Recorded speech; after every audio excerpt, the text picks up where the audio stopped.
बऱ्यापैकी उन्हाचा जोर आता वाढायला लागलेला आहे आणि उन्हाळ्यामध्ये अशी थंडगार सोलकढी जर असेल ना, तर दुपारच्या जेवणाची मजाच काही वेगळी आहे. तर आज आपण मालवणी पद्धतीची मस्त अशी थंडगार सोलकढी बनवतोय. तर त्यासाठी इथे मी अख्खा नारळ घेतलेला आहे, त्याच्याशी काप करून घेतलेला आहे. आता ही सोलकढी बनवताना ना छोटासा बदल इथे मी केलेला आहे. 1 चमचा जिरं, लसणाच्या कळ्या, पुदिन्याची पानं आणि इथे कढीपत्त्याची पानं घातलेली आहे. एक हिरवी मिरची सुद्धा घातलेली आहे.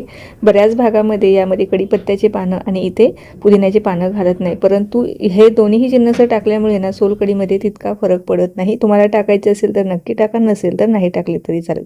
सुरुवातीला कोरडं मिश्रण फिरून टाकून घ्यायचं. मस्त असं आपल्याला हे नारळाचं दूध तयार करायचं आहे.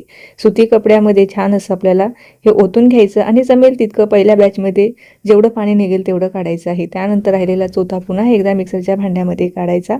त्यामध्ये पुन्हा एकदा पाणी घालायचं आणि तीच प्रोसेस आपल्याला करायची आहे जी सुरुवातीला केलेली आहे. 2 वेळापेक्षा जास्त ही प्रोसेस करू नका, नाहीतर सोलकढी जास्त पातळ होण्याची शक्यता असते. आणि राहिलेला जो चोथा आहे हा तुम्ही वाळवून त्याचं डेसिकेटेड कोकोनट किंवा झाडांना खत म्हणून किंवा पराठ्यामध्ये सुद्धा तुम्ही याला वापर करू शकता.